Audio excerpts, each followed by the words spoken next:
Hey everybody, it's Greg Rice, and believe it or not, I'm here with Jennifer Caputi of Caputi Law. Jen loves to be on camera, and I finally got her after 2 years. Almost 2 years. Thank you. And Jen has been working with me for what, 4 years now? Mm-hmm. 4 years.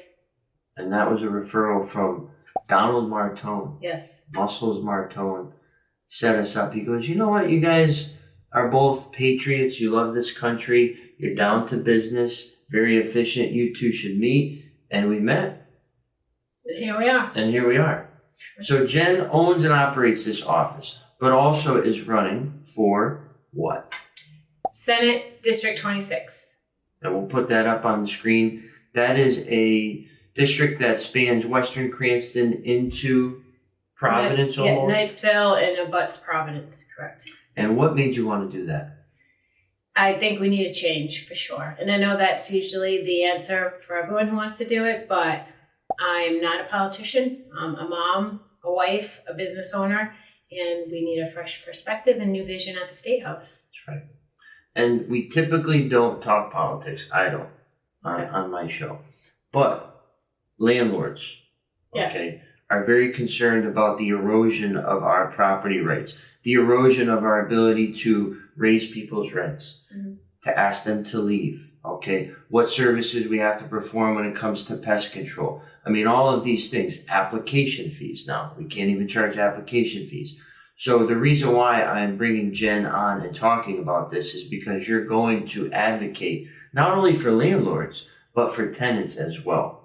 And I think right now things are very lopsided, and people like me in the rental business are just being pummeled. Mm-hmm. What do you think about that? I agree. And then the cost gets passed on to The the tenant. tenant. So we need to stop that from happening and protect property rights and the tenants 100%. at the same time. Yeah, I feel like the tenants, they know that we have costs, but when they voice their concerns to politicians and then politicians take those concerns and make countless new laws, the bag ends up where? At the tenant's door. And the rent has to increase Right. because now I have all of these expenses. Now I need lead tests every Right. 2 years. Now I can't charge application fees. Now I gotta do certain things that I don't. So it's like, all right, I was gonna post this apartment for $1,800. Now I gotta post it for $1,900. And as that goes over time, look at where rents are. Right. 10 years I've seen them double. Tenants need to be protected and the property rights of the investor need to be protected. So I will be sure of that.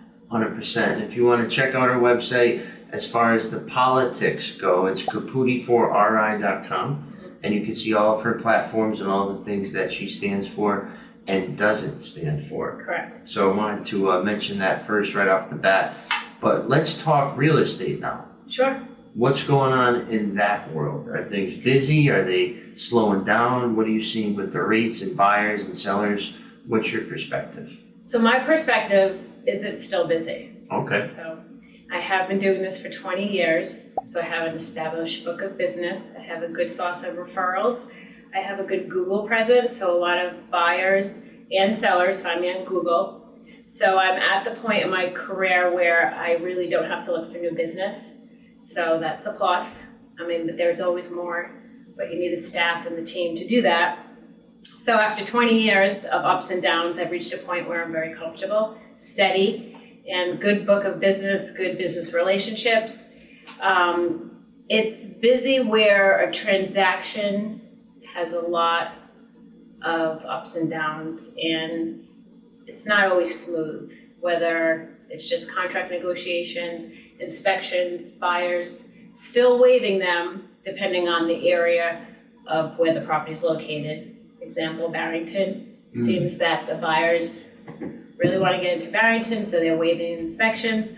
Other parts of the state, there are inspections and now there's negotiations. So I do see some deals falling apart because of that, which is different. But if it does fall apart, if I'm representing the seller, they're usually getting a buyer right away again. Properties are not sitting long, the inventory is low, the supply is demand. People tend to be buying regardless of the rate, because as we just talked about with tenants rent, I just did a closing today and the new buyer said her mortgage payment's less than her rent. So so buyers are still fine with the rates because they intend to refi eventually. So they're marrying the house and dating the rate, as we say. So it's working. A lot of unique transactions where the buyer is the tenant of the property and they're buying from the landlord, or a relative, a family transaction. So there are no agents involved. They're just buying and selling with no agents, and they're calling for a representation on a title and closing. So those keep us busy as well. I do Rhode Island, Mass, and Connecticut, so I do have a few states to get business from. And there are no refis, so that's definitely a standstill. Interesting. Very rare. I mean, 1 out of 100 is for my ratio. It's pretty much 99% purchases. It would be a necessity if somebody was Yes. refiling. It would be like a A divorce or and someone's buying something someone like out, exactly. A lot of estate sales, even divorce, people are getting divorced, so they're selling, relocating, divorced. divorced. Can you tell she's from North Providence? Yeah, North Provolone. But I find real estate, it's always busy because someone's sadly passing away, Yeah. people are getting married, people are relocating, they're downsizing, they're upsizing, people are investing still. Still have a few distressed sales that come through, some investors looking for foreclosures, which are also low inventory, but still have that book of business. So we're busy. So it's me, we have 5 paralegals here that really Who are? Their names? We have Allie Mora, she gets the file started and she gets it rolling in the right direction to a T. And then we have Danielle who's doing title. Kim also helps with title. Danielle is the official closer. Gotcha. She does not miss a beat. She's very good because with the numbers, with the timing of the closing, parties are usually very emotional and she's very calm and cool. And she's bottom of the ninth. Yes. 2 outs. She throws a strike. Yes, she gets it done. She balances the office off because then there's Patricia, who's the office manager, tends to be like myself, very emotional. We react instead of maybe take a step back and let it settle. Yeah. So she does, Danielle offers a balance, but then Patricia, who is very vested, she treats this office like it's her baby. And very grateful for that. She helps me with all the escrow funds and the funding. And also making sure all the final touches are on the file. Her and Danielle and I have been working together for probably about 13 years. So Wow. Good working relationship. And then we have Kim, who can't go unnoticed, but does because people usually are moved on and the closing happened and she's taking care of the last details on a file, gets it to record and handles all the post-closing with the lender. So it's a very important piece as well. Sometimes people don't realize that that's still happening because the closing happened. It's over and they're on to the next thing, but Kim's a crucial component as well. So we all work very well together. We're like family, and I say that without being corny, but we do. We're together a lot, and we all get along, so I'm very blessed to have them. So Jen, what would you say is, working together with 5 women for over a decade Yes. with limited windows Yes. We are in the basement. in this office. Yeah. How do you keep that camaraderie high? How do you keep the morale where it is when most people, especially nowadays, they can't get along for 10 seconds, let alone work under high stress, high pressure, big dollars we're talking, families moving, getting displaced. How do you guys keep that synergy? We all strive for the same goal, just to make sure the closing goes smoothly, and we have fun doing it. We definitely have some laughs. Without getting into too many details, We got time. we have some entertainment with just the variety of professionals we work with, whether they're new to the field or they're a veteran professional. We see a different degree of work ethic and expertise. So we always just, take it as it comes, because no transaction's the same. I mean, I know to people it may just be a closing, but from the drafting of the contract, which is what I'm involved in, particularly in Massachusetts, a little more these days in Rhode Island, because buyers seem to be a little more educated and they want an attorney to review a contract. So I'm glad they reach out. Just a side note and an example with that, buyers get approached by these assignment investors, Gotcha. the middle buyer who's looking to sell to an end buyer. So they will be approached. So middle buyer goes to the seller and says, I want to purchase your property.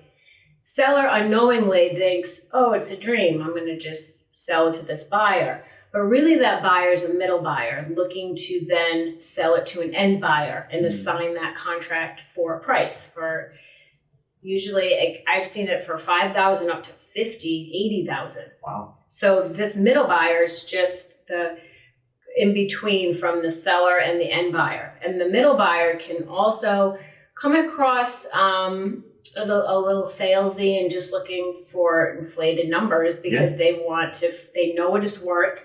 They know the seller may be distressed or just uninformed, and the seller's entering into an agreement, not knowing in the contract that this middle buyer can transfer it to an end buyer for whatever price they want. And there's a lot more detail to it, but that's just summary. So this seller just a couple weeks ago calls before they sign this contract from this person who wants to buy it. And these contracts are just piecemealed. I mean, they have Connecticut references, Massachusetts references, Rhode Island. As an example, non-residency, it doesn't apply in Mass, but it does in Rhode Island. So you know what it looks like the second you see it, if you're an expert, or have some experience with it. So as soon as I see the contract, we call her. Allie and I have spoken with her, and we said, "Do you know this is the type of agreement that this buyer is trying to have you sign?" And we just broke it all down for her. She had no idea. It's not what she wanted. So she fortunately called, because other times people sign it and then they call for representation, and then it's too late. The house is tied up, and it could go a bunch of different ways. So that's an example of we are all aware of the different types of transactions that are out there. They're never the same. If it goes too smoothly, we are wondering why, because it's usually some type of detour, whether there's a complicated title that needs to be cleared, whether the other side's just being difficult about something, whether it's a back-to-back closing or back-to-back-to-back closing. So it can get intense, but we always look for just the silver lining and keep it moving and making sure that the buyer or the seller accomplished usually one of the biggest financial transactions of their life as smoothly as possible. Because we offer boutique service, we answer the phone when you call, and we pretty much just focus on the real estate transactions. We're not handling other areas where we're spread too thin to actually focus on 100% service for our clients. So you have ethics, you're saying? Yes. Which is rare nowadays to see anybody care more than they have to. So you took that instance with this woman to say, hey, we'll take care of you, but did you know this? And she said no. Correct. And then she unwound it or didn't sign it? So she didn't sign it. And even on that note, before I even do any of that, we have a buyer or a seller intro letter. It explains what my services are, what my fees are, and basically they sign to hire me or engage me in their transaction. And she did. I still looked at it. I gave a summary of everything in an email. And that was as a courtesy. I didn't even end up charging her for the contract review because I felt that it'll come back around. When she's ready to sell it. I even mentioned just list with an agent and get top dollar. It's a great time to sell. So I do have ethics with that. I tend to do a lot of not official pro bono, like the bar association, but I'm very courteous with helping people, just giving them insight, because I don't want to overcharge or gouge. I'd rather see them put in a good position and have the transaction that they intend to have and not be tricked some way. And then you could sleep at night. Yes. Well, as much as I can. I usually wake up and have a whole list of things on my mind that need to be done. But yes, I do sleep well after the long day of work, because it's a lot to keep in order. Do you feel like you're laying in bed sometimes and you got like stuff going on in your mind, or like you're in the shower, like you're just reading a book or relaxing and you just got a million things going on? So how do you shut it?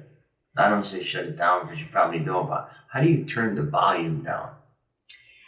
I take a breath and I just say it's all going to work out, and I prioritize. Because even just to add the campaign component back to it, I have that.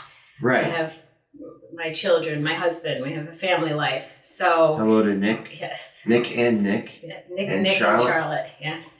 So I learn to prioritize, whether it's family life and or workload. If a transaction that's happening this week, it has a lot of moving parts, I focus on that. The one that's happening next week or 2 weeks from now, I know it's out there, but things can happen. It may fall through, whatever the case may be, but it's not going anywhere. Yeah. The problem will be there, or the details that I need to address will still be there. And it's only so many hours in a day, I realized, and I just have to maximize those as efficiently as possible.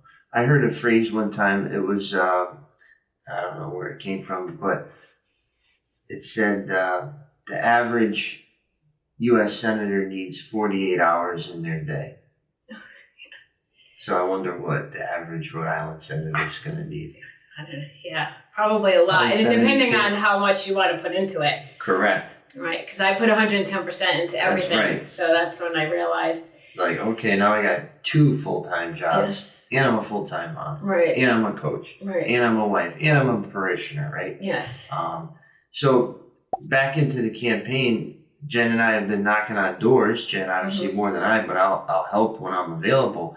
What have you got from that experience? Because you're walking up. This is like cold call at its highest level. Like, you think calling somebody and trying to sell them, tell them is hard. Try knocking on their door at supper time to talk about politics that they might not even agree with or be interested in or know about. So what has that experience been when you go, hi, I'm Jen Caputi, I'm running for state senate. What are some of the interactions that you've had?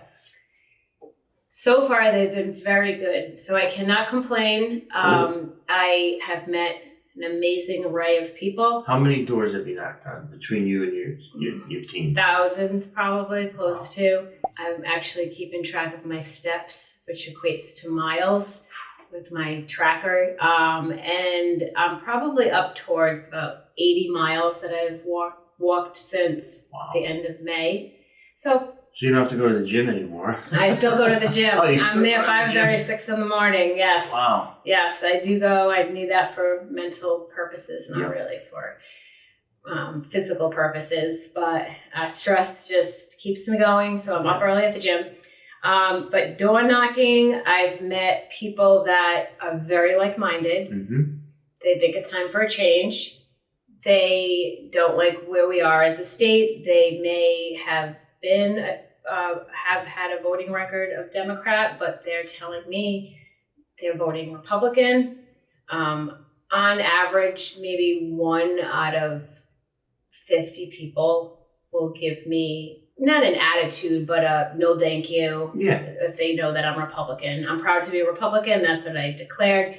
They ask usually if one of their questions are, what are you running as? And I say a Republican.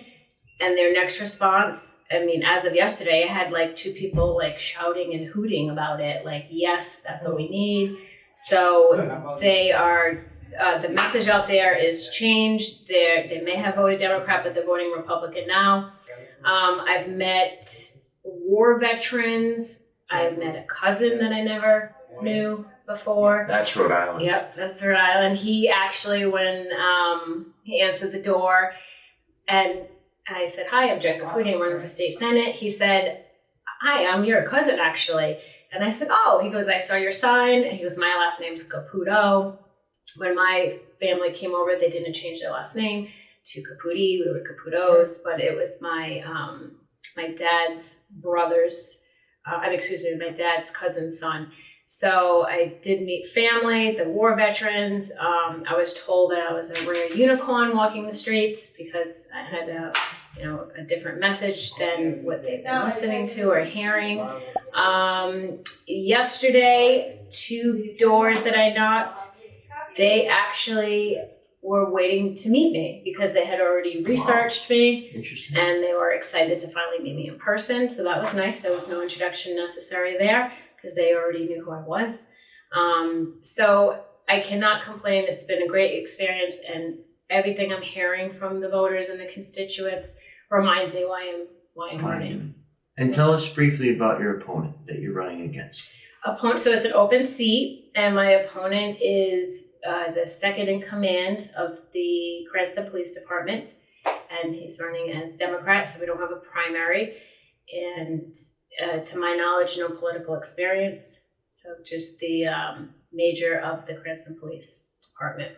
And so you both are first timers? Yes. Interesting. Mm-hmm. I didn't know that. And for first timers for an open seat that's been a Democratic seat for 12 years. Interesting. So hopefully it's a winnable seat and flips Republican. That's right. And before we go, any final remarks that you have, any thank yous maybe to people that have been helping you? Maybe a mention to our good friend Jesus. Oh, Jesus, yes. He's campaign manager. He's very experienced. He also gives a lot of insight that I need. I mean, I'm out there selling myself to why I should be the next senator, and I can do that best, but then there are other components of a campaign, such as the data, the early voting, just the details and the inner ins and workings. yes, that I don't know about. So I have him to help me with that, and I'm very grateful for him.